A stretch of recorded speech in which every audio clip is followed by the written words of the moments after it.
வணக்கம், welcome to Princy's Authentic Kitchen. இன்னைக்கு என் ஃப்ரெண்ட்ஸுக்காக வந்து முறுக்கு ரெசிபியோட வந்திருக்கிறேன். இந்த முறுக்கு எப்படி செய்யறேன்னு சொல்லி உங்களுக்கு ஸ்டெப் பை ஸ்டெப் காட்டித்தரேன்.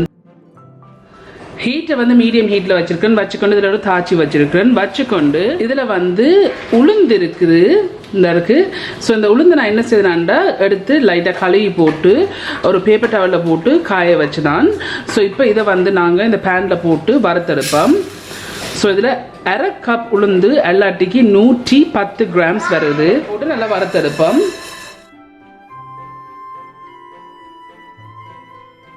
ஸோ இப்போ இதை நான் சரியாக 8.5 நிமிஷம் வந்து இதை நான் வறுத்துருக்கேன். மீடியம் ஹீட்லேயே கைவிடாமல் கிளறி வறுத்துனான். இப்போ இது வறுத்துட்டேன். இந்த பாருங்கள், லைட்லி கோல்டன் ப்ரௌனாக வந்திருக்கு. இது பர்ஃபெக்டாக வறுத்துருக்கிறேன். இப்போ இதை வந்து கொஞ்சம் ஆற விட்டுட்டு இதை அரைச்சி எடுப்போம்.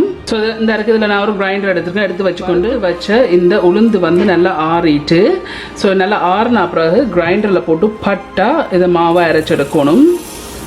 இந்த இது மூடி போட்டு அரைச்சி எடுப்போம். ஸோ இதில் டிஷ் எடுத்து இதுக்கு மேலேயே சின்ன கண்ணில் அரைதட்டு வச்சிருக்கிறேன். இந்த இருக்குது நான் அரைச்சிட்டேன் இந்த உளுந்தை. இப்போ இந்த உளுந்தை அரைச்சி எடுப்போம். அரிக்காமல் போட்டிங்கன்னு சொன்னால் முறுக்கு நீங்கள் புளியேக்க வந்து சீரை பார்க்கும். ஸோ அதில் தான் நல்லா அரிக்கணும்.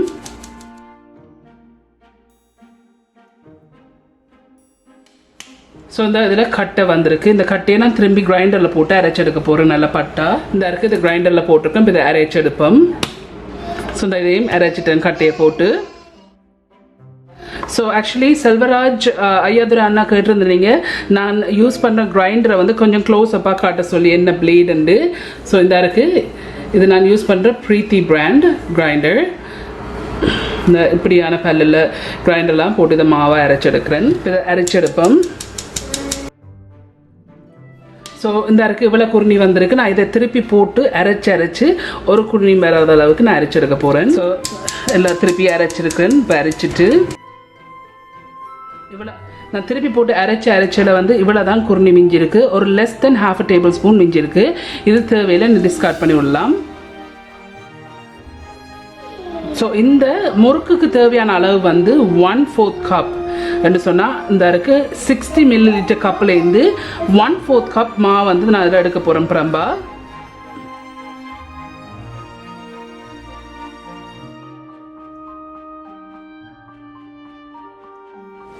இந்த இருக்குது, இவ்வளவு தான் எங்களுக்கு முறுக்கு தேவை. இது வந்து மிச்சமாக இருக்குது. ஸோ இதில் 1/4 கப் இருக்குது. ஸோ இந்த முறுக்குக்கு தேவையான அளவு உளுத்தம்மா, வறுத்த உளுத்தம்மா தேவை 1/4 கப். எல்லாட்டிக்கு 45 கிராம் வேணும் வறுத்த உளுத்தம்மா. ஸோ இதில் 45 கிராம், எல்லாட்டிக்கு 1/4 கப் வருது. ஸோ இதில் வந்து நான் வெள்ளைப்பச்சை அரிசி எடுத்திருக்கிறேன். 2 கப். எல்லாட்டிக்கு 400 கிராம் வெள்ளைப்பச்சை அரிசி எடுத்திருக்கிறேன். எடுத்து அதை 1 மணி நேரம் ஊற வச்சு நல்லா கழுவி வடிச்சிட்டு இப்படி ஒரு பேப்பர் டவலில் போட்டு இதை நான் காய விட்டேன். ஆனால் ஃபுல்லாக காயில இந்த லைட்லியாக வெட்னஸ் இருக்குது. இப்போ இதை வந்து கிரைண்டரில் போட்டு நல்லா பட்டை அரைச்செடுக்கணும். இந்த இருக்குது, இந்த கிரைண்டரில் போட்டு அரைச்செடுப்போம். நல்லா பட்டா இதை அரைச்செடுக்கணும். ஸோ இந்த இருக்குது, இதில் வந்து நான் ஒரு டிஷ் எடுத்து சின்ன கண்ணில் பின்னரை வச்சிருக்கிறேன். இருக்குது, இதில் நான் அரைச்சிருக்கிறேன். இந்த மா நல்லா பட்டை அரைச்சிருக்கிறேன்.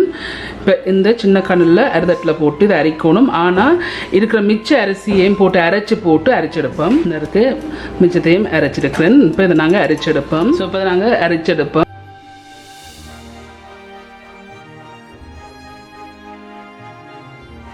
ஸோ ஆளும் தேய்ச்சி இதை அரிக்காதீங்க. லைட்லியாக கையை வச்சு அரிக்கலாம்.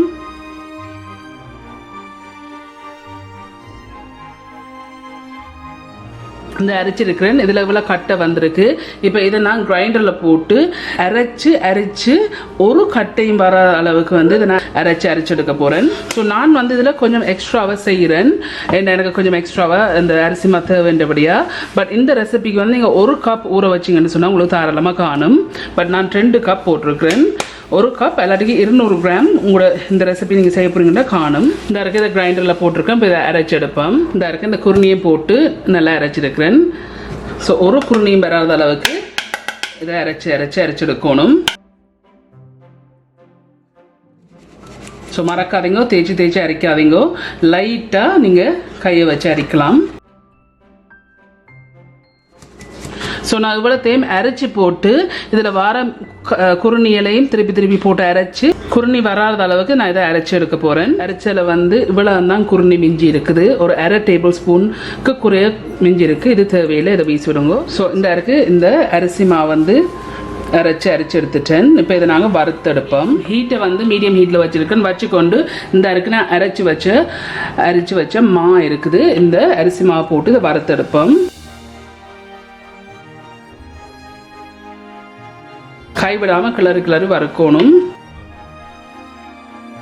அப்புறம் 5 நிமிஷமாக இதை நான் வறுத்தோன்றிருக்கிறேன். எண்ணெய் வறுக்கணும். இப்போ ஒரு 12 நிமிஷம் நான் இதை வறுத்தோன்றிருக்கிறேன். 15 நிமிஷமாக இதை வறுத்தோன்றிருக்கிறேன். ஸோ சரியாக 16 நிமிஷம் இப்போ நான் இதை வறுத்துருக்கிறேன். அடுப்பை நிப்பாட்டிட்டேன். இது வறுத்து முடிஞ்சுது. ஸோ இந்த இப்படி லைட்லியாக இப்படி உங்களுக்கு கரண்டி பின்னால் இப்படி தட்டுனீங்கன்னு சொன்னால் இந்த இப்படி பறக்குதில்ல, இப்படி பறக்கைக்கு இதை வந்து நீங்கள் பர்ஃபெக்டாக வறுத்தெடுத்துருக்கீங்க. 16 மினிட்ஸ் 16 நிமிஷம் மீடியம் ஹீட்லேயே இதை வச்சு வறுத்துருக்கிறேன். இப்போ இதை கொஞ்சம் ஆற வச்சுட்டு இதை அரைச்செடுப்போம். ஸோ இந்த இருக்குது சேம் பின்னரை சின்ன கனலில் பின்னரையில் இந்த வறுத்து வச்சுருந்த மா வந்து நல்லா ஆறிட்டு இப்போ இதை போட்டு அரைச்செடுப்போம். ஏன்னா வறுக்கைக்கு வந்து கட்டி வர்றது, குட்டி குட்டி கட்டியல் வர்றது. ஸோ அதால் தான் நீங்கள் அரைச்செடுக்கணும். ஸோ இப்போ இதை அரைச்செடுப்போம்.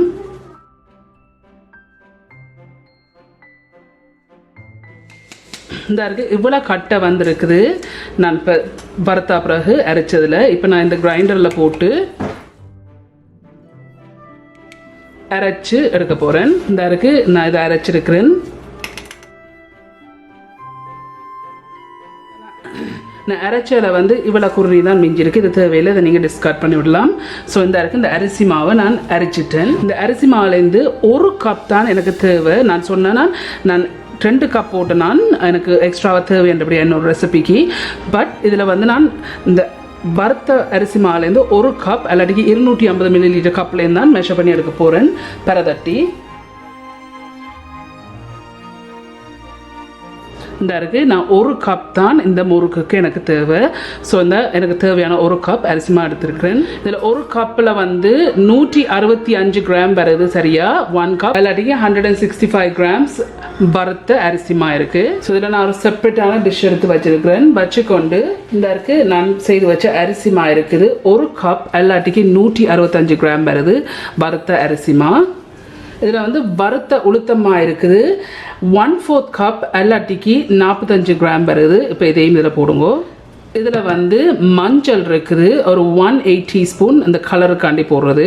இதில் வந்து சீரகம் இருக்குது, சின்ன சீரகம் 1 டீஸ்பூன் சின்ன சீரகம் இருக்குது. இதையும் இதில் போடுங்க. இதில் வந்து எள் இருக்குது. நீங்கள் வறுத்த எள்ளும் போடலாம், வறுக்காமையும் போடலாம், உங்களோட விருப்பம். 1 டேபிள் ஸ்பூன் எள்ளு இல்லாட்டிக்கு 7 கிராம் எள் இருக்குது. இந்த எள்ளையும் இதில் போடுங்க. இதில் வந்து மிளகு பவுடர் இருக்குது. 1/4 டீஸ்பூன் மிளகு பெப்பர் பவுடர். இதில் வந்து உப்பு இருக்குது. உங்களோட டேஸ்ட்டுக்கு ஏற்ற மாதிரி செய்கிறோங்க. பட் நான் இதில் 1 டீஸ்பூன் சேர்க்குறேன். பேருந்து பார்த்துட்டு வேணும்னா போடலாம். இப்போ இந்த ட்ரை இன்க்ரீடியன்ஸை மிக்ஸ் பண்ணி விடுங்க.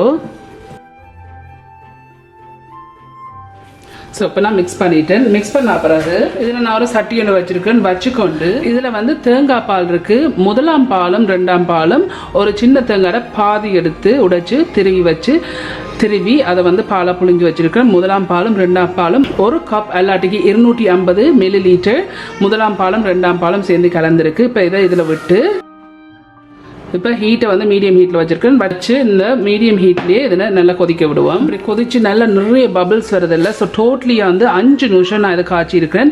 இப்போ நான் அடுப்பை நிப்பாட்ட போகிறேன். நிப்பாட்டிட்டு ஸோ இப்போ நாங்கள் இந்த முறுக்கை குழைச்செடுப்போம். இந்த இருக்குது நான் நல்லா நான் இதை காய்ச்சி வச்சுருக்கேன். தேங்காய் பால் இருக்குது. நல்லா கொதிச்ச தேங்காய் பால் வந்து இப்படி ஆட்டி கொஞ்சம் கொஞ்சமாக விட்டு குழைக்க வந்து சரியான பதத்துக்கு இதை நீங்கள் குழைச்செடுப்பீங்க. ஸோ இப்போ இதை கொஞ்சம் விடுவோம்.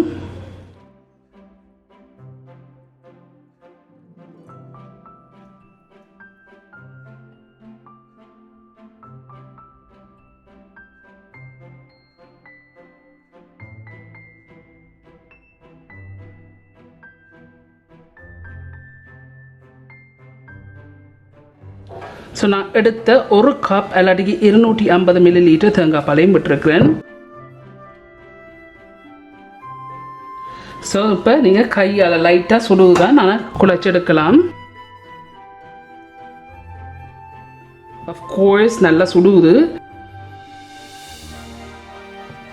ஸோ நல்லா பிசைஞ்சு குழைச்சிடுங்க. இந்த குழைச்சி போட்டு இதை நீங்கள் புளிஞ்செடுக்க வரையும் ஒரு பிளேட்டால் மூடி விடுங்க, எல்லாரையும் காஞ்சிடும். அரிசி மாத்தானே காஞ்சிடும் டக்கண்டு. இந்த இப்படி இதை நான் குழைச்செடுத்துருக்கிறேன். ஸோ உடனே வந்து பிளேட்டால் மூடி விடுங்கோ. இதில் இடியப்ப தட்டை எடுத்து வச்சுருக்கிறேன். இந்த இருக்க எந்த உரல் நான் இந்த 4 கண்ணில் இந்த சில்லை தான் போட போகிறேன். உங்களுக்கு விருப்பமான சில்லை நீங்கள் போட்டு புளியுங்கோ. நீங்கள் இதை வந்து நீங்கள் உடனே புளிஞ்சு எடுத்தீங்கன்னா உங்களுக்கு ஈஸியாக இருக்கும். ஸோ இந்த இருக்குது இதில் நான் கொஞ்சம் மா எடுத்துருக்கிறேன். மா வந்து நல்லா இறுக்கி அமர்த்தி பிடிங்கோ, இல்லாட்டி வெடிக்கும். இப்போ இதை நாங்கள் புளிஞ்செடுப்போம்.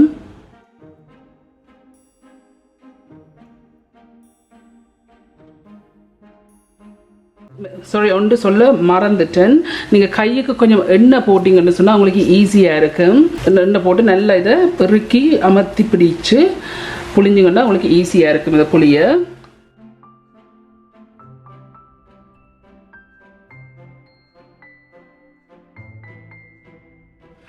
ஸோ நான் ஹீட்டை வந்து மீடியம் ஹீட்டில் வச்சுக்கொண்டு இதில் எண்ணெய் வச்சுருக்கிறேன்.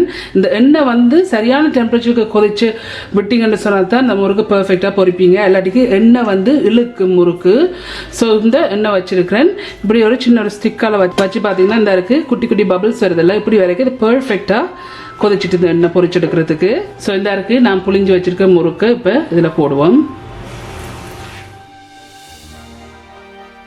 இந்த ஃபார் எக்ஸாம்பிள் பாருங்கள், நல்ல நிறைய பபிள்ஸ் வருதில்ல, இந்த பபிள்ஸ் வந்து நல்லா அடங்கி வரைக்க இது பர்ஃபெக்டாக பொரிஞ்சிட்டு இருந்த அர்த்தம். இந்த பொரியிறது இந்த பபிள்ஸ் கொஞ்சம் வத்தி கொண்டு வருதில்ல, இன்னும் கொஞ்சம் வத்தணும்.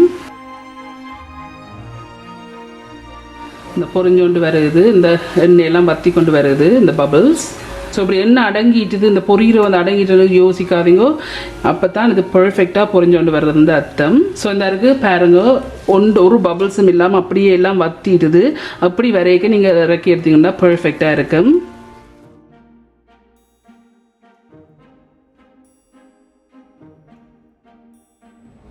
ஓகே ஃப்ரெண்ட்ஸ், இந்த இருக்குது இந்த முறுக்கெல்லாம் செய்து முடிஞ்சது.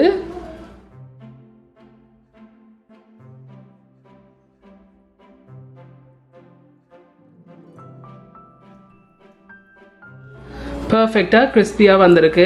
ஸோ செய்து முடிஞ்சது. இது சூப்பராக வந்து நீங்கள் எல்லாரும் ட்ரை பண்ணி பார்த்து எப்படி இருக்குன்னு சொல்லி உங்களோட காமெண்ட்ஸில் கீழே விடுங்க. உங்களுக்கு இந்த வீடியோ பிடிச்சுன்னு சொல்ல மறக்காம தம்ஸ் அப் பண்ணுங்க. இந்த வீடியோ உங்கள் ஃப்ரெண்ட்ஸ் அண்ட் ஃபேமிலியோட ஷேர் பண்ணுங்க. உங்களுக்கு வந்து இந்த சேனல் வந்து இன்ட்ரெஸ்டிங்காக பிடிச்சிருந்தேன்னு சொன்னால் சப்ஸ்கிரைப் பட்டன் அமைத்தி அதுக்கு பக்கத்தில் இருக்க பெல் ஐக்கான் அமைத்தினா தான் நான் அப்லோட் பண்ணுற வீடியோஸ் எல்லாம் உங்களுக்கு நோட்டிஃபிகேஷன்ஸ் வரும். மீண்டும் இன்னொரு இன்ட்ரெஸ்டிங் கண்டிஷனில் சந்திக்கும் வரையும் நன்றி, வணக்கம்.